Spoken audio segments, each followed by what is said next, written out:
যারা রয়েছেন, মেলার মধ্যে যারা রয়েছেন এবং যারা কেনাকাটা করছেন, এখানে জান্নাতের প্যান্ডেল, এখানে কোরআনের কথা হবে, হাদিসের কথা হবে।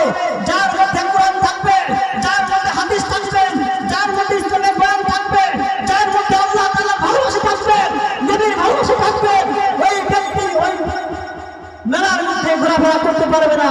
ওই জান্নাতের প্যান্ডেলে তারা আসবে, বসবে, নবীর কথা শুনবে, হাদিসের কথা শুনবে। জোরে কোন ঠিক কিনা? বাংলাদেশের জমিনে, এই বাংলাদেশের জমিনে আমার কোরআন নিয়ে কটূক্তি করা হয়, আল্লাহ নিয়ে কটূক্তি করা হয়, হাদিস নিয়ে কটূক্তি করা হয়। এই বাংলার জমিনে আলেম ওলামাদের কটূক্তি করা হয়। এই বাংলার জমিনে আউল ফাউল ডাউল আবার আল্লাহকে নিয়ে কটূক্তি করা হয়।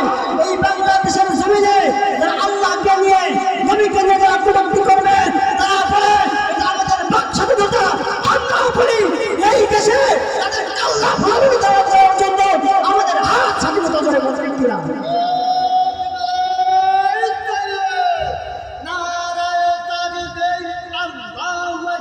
ভাই দোস্ত বুজুর্গ, এই জন্য এই বাংলাদেশ শাহজালালের দেশ, এই বাংলাদেশ শাহজালালের দেশ, এই বাংলাদেশ আলেম ওলামাদের দেশ।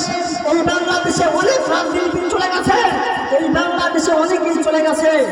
আমরা এইবার দেখব মানুষ সচেতন হয়ে গেছে।